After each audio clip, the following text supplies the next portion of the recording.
Welcome back to Chronicle. This morning we're talking with Omaha's next mayor, John Ewing Jr. And I have been asking the questions this morning, but there are nearly 500,000 people who live in the city of Omaha looking for answers or have a comment.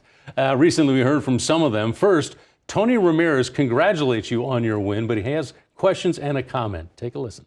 What's his plan to make the city better, to continue to go better and better and better? And what about the roads? Let's figure the roads out for the people and continue to make the city a better place. Thank you for your service too. So there you go. What's your answer? So first of all, thank you for the congratulatory note. I appreciate that. My answer is we are going to look at all of the aspects of road repair. Like I was talking about earlier, we have to look at making sure we're using the right materials so that we have things that will last. We'll have to look at having a strategic plan, and then we have to communicate that plan, and then we have to be willing to then get the information from people where there are issues so that we can repair those streets. But we have to be responsive to the people of this community. So part of the answer may very well be what was talked about in the campaign by Mayor Stothert, where we reissue those $200 million worth of bonds that were issued previously, and that might be where we keep doing that until we catch up. Okay. Next question is really in the form of a comment, and it's from Mary Lopez.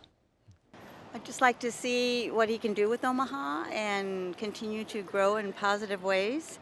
And I think he brings a lot of more empathy, diversity, and inclusion to the office.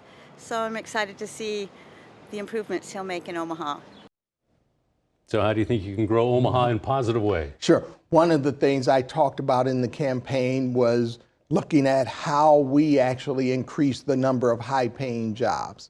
If you look at the chamber and other business leaders, that's one of the things they want to work on as well. So I've actually had a meeting with the CEO of the Chamber of Commerce to talk about how we begin to do that. And so really looking at building that partnership, I want to do a number of things. The first one is I think we've got to grow jobs with the companies we already have here.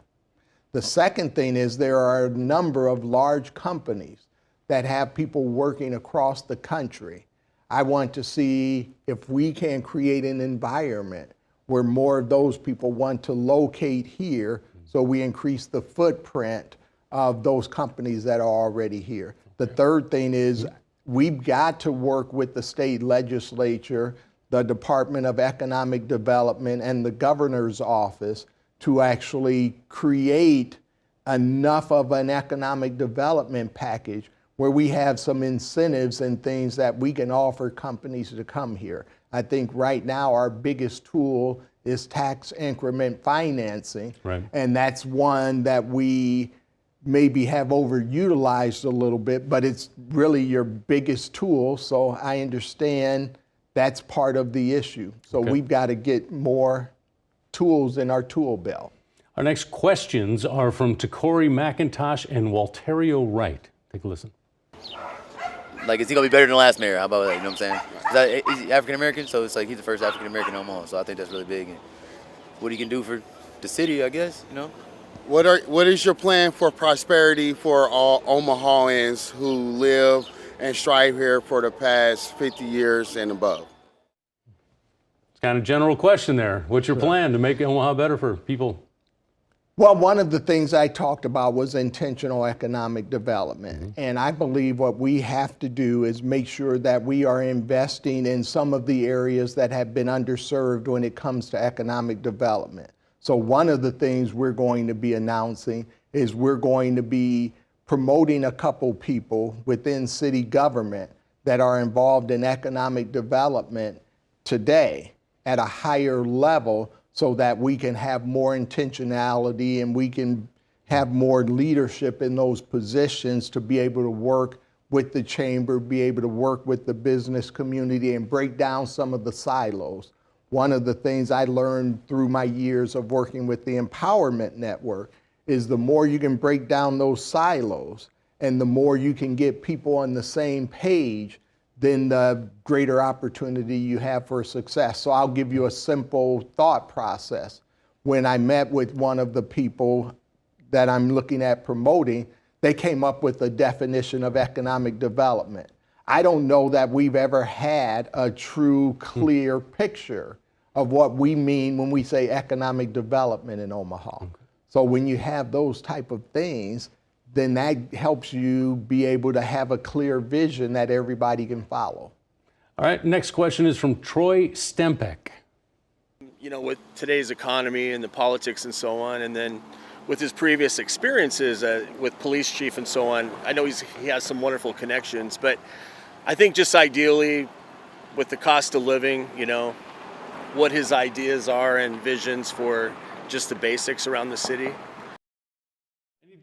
He did go on to say with high taxes, the first thing you should address are the streets. Sure. I mean, there's a lot there. And that's what I heard throughout the whole campaign. So I know that's an issue that we have to address. But I think that, along with the basic city services, are quality of life issues. And I think we should deliver those with excellence. One of the things I tried to do in the treasurer's office, even with all of the technology, is make sure we got the basics right and then put the technology on top of that. Okay. Still ahead, we have some final thoughts with John Ewing Jr. And also, we want to know what your thoughts are on the election and the road ahead. You can send us an email. It's news@ketv.com. Love hearing from you, and we'll be right back.